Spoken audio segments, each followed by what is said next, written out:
Na, basta. Testing. May mic. Goods. Okay. DJI. Okay, yan. Nalagay lang natin at thumbnail na muna tayo bago magsimula. Okay, so, ano sa tatlong to? Well, wala akong nung Osmo na 360. Ano sa mga to? Yung the best or ano yung re-recommend ko para sa inyo? Okay, yung 360, kahit wala naman ako, pero meron ako ng Insta360. Siguro doon na muna tayo. I'm thinking na parehas lang din naman yung magiging use case niya. Kasi, again, 360 camera siya. Yung 360 camera sa Insta, hindi ko na siya masyadong nagamit. Unang-una kasi, yung mag-edit ka doon sa app mismo, dahil 360 nga siya, ikaw mismo yung tututok, which is maganda. Ikaw yung tututok kung saan mo gustong i-set yung camera, yung kung saan nakatingin, 'di ba? So, record ka lang, parang angat mo, hawak mo 'yan, parang ganyan, hawak mo ganyan, tapos nagre-record ka lang tuloy-tuloy. Pero sa post editing doon medyo hassle kasi again, doon ka magtitingin or magse-set kung saan yung camera. So I'm thinking ganun din sa Osmo. Pero kaya hindi ko na masyado siya nagagamit.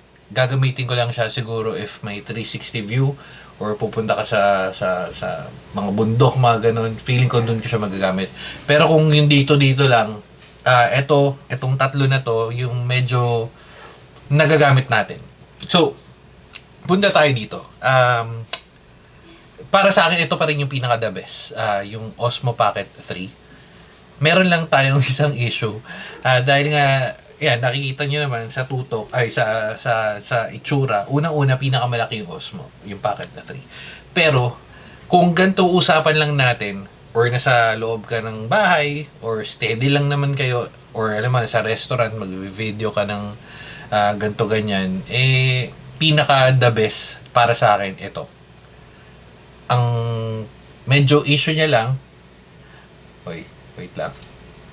Medyo issue niya lang sa Pocket 3, ang tagal, yun na nga, ang tagal niya mag-record. So, parang ganito, papakita ko na rin sa inyo. Pag magbubukas tayo, bago ako makapag-record or mag-record, it's either, dalawang options mo open mo ganyan, flip mo yung screen. Actually, medyo may tama nga yung screen na natin. Kailangan ko na yata to i-repair. Ayun, medyo tagilid. So, yun na nga. Una, bubuksan mo yun, screen, tsaka ka magpe-press ng record. Yan, magre-record na siya. Which, more or less, magta-take ng mga roughly 15-20 seconds. Try ulit natin. Yung shortcut naman dyan, most of the time, nakaganto na lang sa akin yan. Ang gagawin ko lang is, press ko lang to. So, bilang ka, tsaka ka lang magre-record. Again, medyo nag-load na to, kaya mas mabilis, pero more or less aabot yan ng mga 10-15 seconds bago ka mag-record. Pero again, ito yung pinakamaganda. If titingnan natin sa technical terms, well, ayon dito sa ating cheat sheet, ang sensor ng Pocket 3 is 1 inch na CMOS. Tas 38 MP. Nagmamatter ba yon yung 38 MP? If i-compare ko, again, dito lang tayo, hindi sa cellphone, hindi sa iPhone. Yes, there are cases na mas malinaw siya pag maganda yung lightning. Pag mailaw, yung ganyan, maganda. Or yun basta maliwanag. Pero pag madilim, mas maganda para sa akin yung iPhone kasi may AI, di ba? Tapos, kumaga, ini-enhance niya. Sa video, syempre 4K yan. Tapos yung gimbal niya 3-axis, which is yan. Yang pag on off natin yan. Oops, wait lang. Yan. I-on off yan.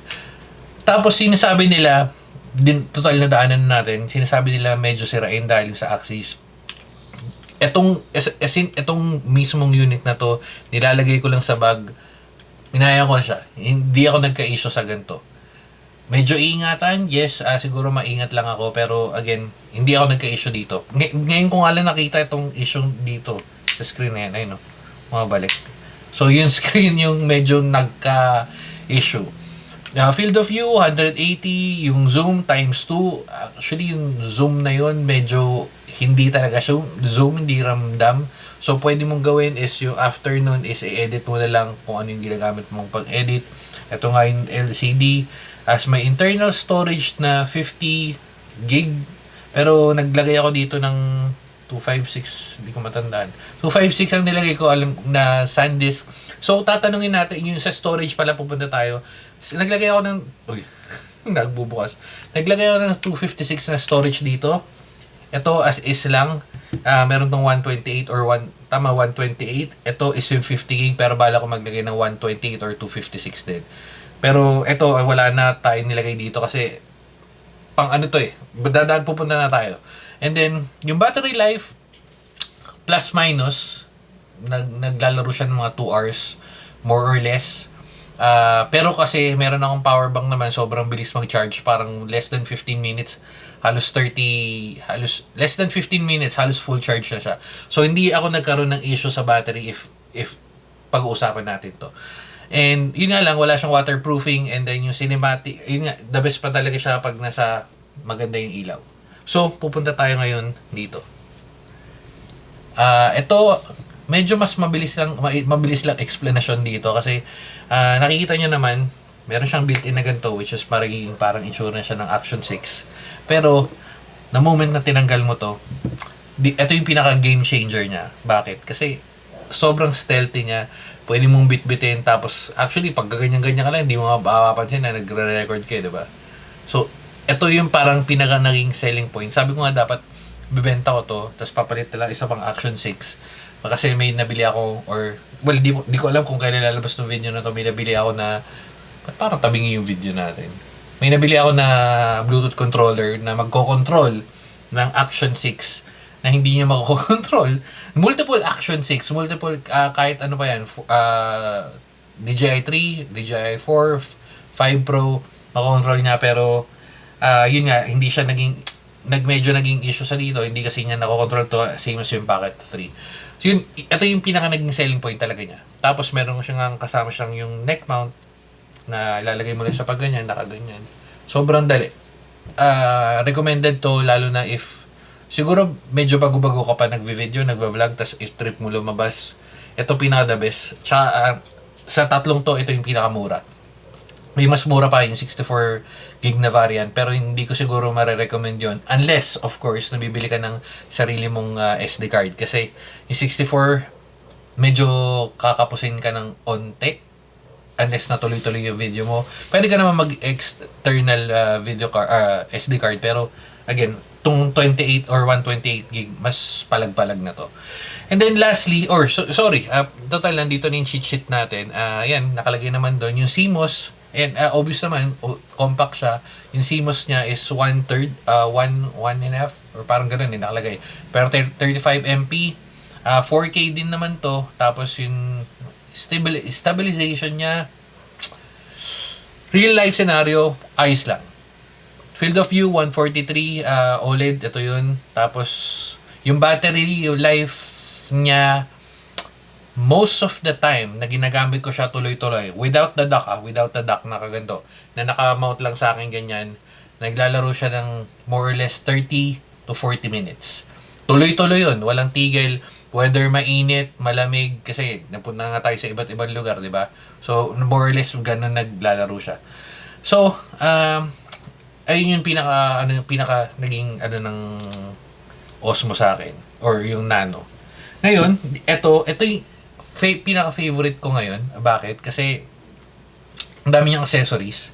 Maganda naman sa kanya, yung accessories niya pwede sa Nano. Kasi pareha sila ng mounting. So parang ganito, alam ba yan? Diba? Pwede natin i-mount dito. Yan. So, kumbaga ganyan na siya. Pero,